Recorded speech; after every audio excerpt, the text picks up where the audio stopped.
हई लोग ना बिहार है एले के बल पर तू थाहे चले बाबा पांडव के ही राधा कृष्ण कहे आके हो हमारा कि सोझा और लड़के हारी ना हो में दाता चिया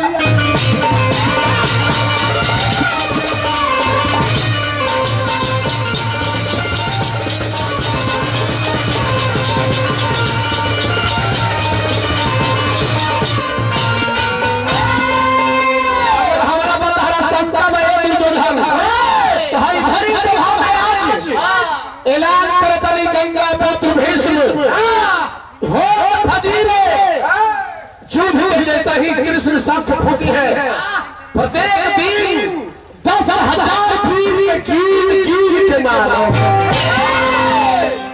एगो लेना 10,000 गिन के हो तो फजीर का कोई 10 दिन आ जाएगा किरण में आ गई लहो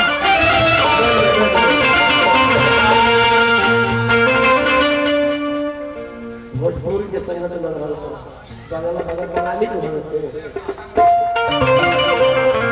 अरे रंग में आ गई गंगा के लाल गंगा जी के लाल कर किसी को नहीं दादा भीष्म रंग में आ गई गंगा जी के लाल पूछना जैसे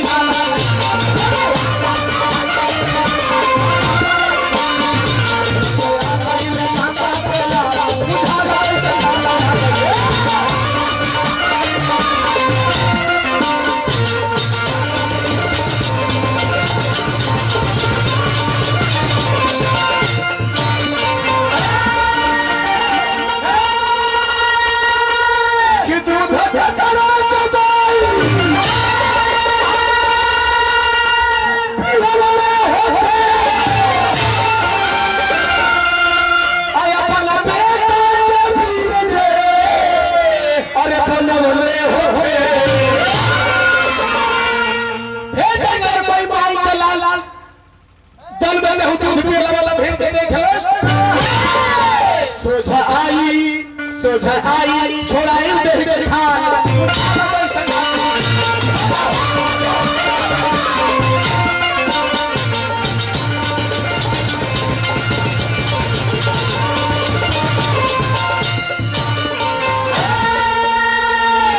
अब दोनों तरफ से महासंग्राम छिड़ गई बे बाबा हो चुका बा अब देखा दादा भीष्म के मुढ़ाऊ के हथियार उठ गई बा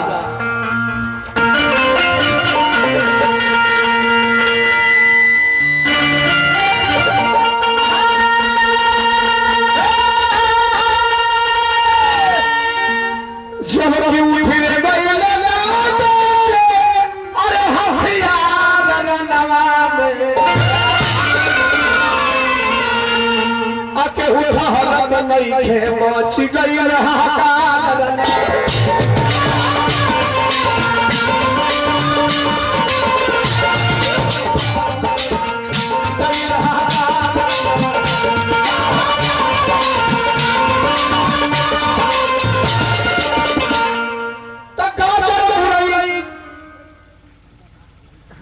गाजर मुरई कैसे दादा भीष्म मारे लगले पांडव के संग अरे गाजर मुरई जैसे काटे जैसे है नास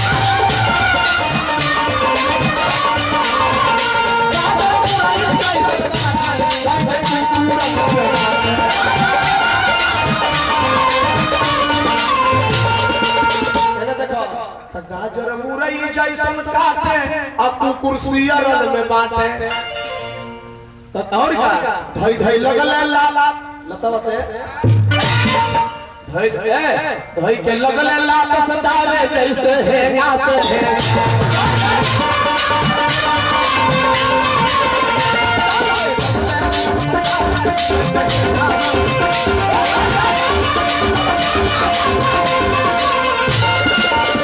चलिए हमने के मुलिकार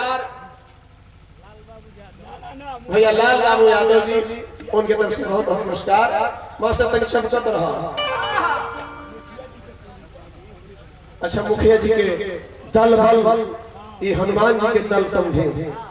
मुखिया जी के दल बल की तरफ से बहुत बहुत आशीर्वाद मिला। पुरस्कार का हो अरे जैसे बकरी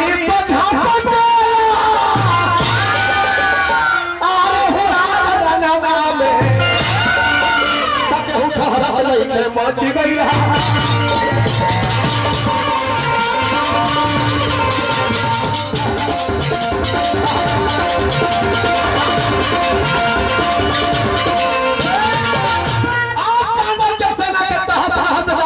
करे लगनी।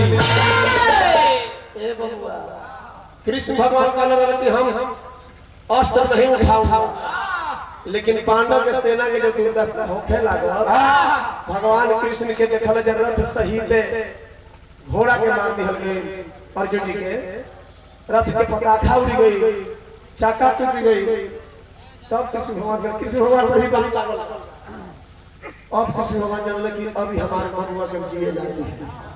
वही चक्र उठा के कृष्ण भगवान दौड़ल वाली मारे खाती कि दाना समझ जा हम परम को बताने लगे कहां जान जा छोड़ा। जैसे ही दौड़ के भीष्म पितामह मारे चाहते नहीं कन्हैया जी, तैसे ही दौड़ के रथवा से कूद के अर्जुन जी आ दादा भीष्म के घोड़ा में लपट गए। दादा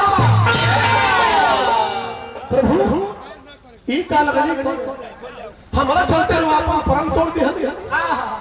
भगवान कृष्ण का मनहि मन सोचने की हर परम के चलते नहीं ठीक तुरले।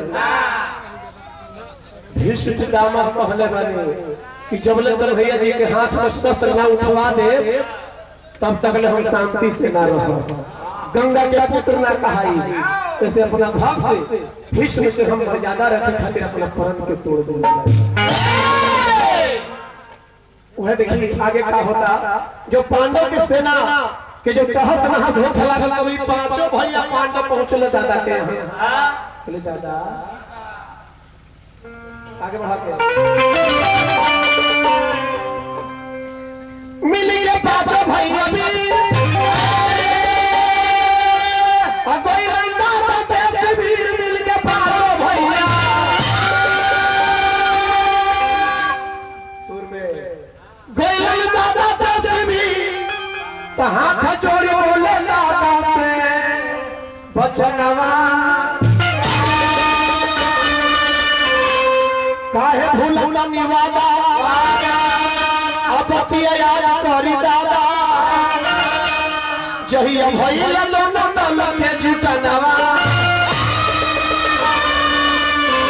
चल दादा अर्जुन जी के आंख में आंसू भरी गई। कहले दादा बचन दिले बानी की विजयी भव आशीर्वाद तनी विजयी के और रोज 10,000 वीर के गिन गिन के मारा तनी कैसे हमार विजय हो।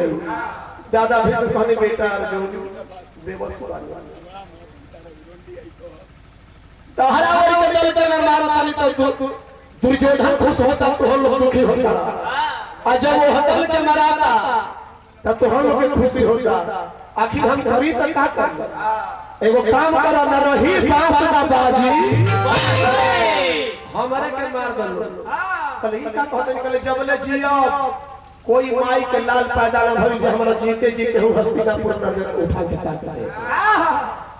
दादा भीष्म अपना मौत के कारण बताओ लेकिन अर्जुन के अर्जुन कहा जब सार हवे राजा द्रुपद के लड़का राजा द्रुपद के लड़की द्रौपदी से तहार शादी भइल बा। आ यह राजा द्रुपद के लड़का शिखंडी है। वो पहले कुछ रहे अब कुछ ज्यादा ना कहो पहले कुछ रहे।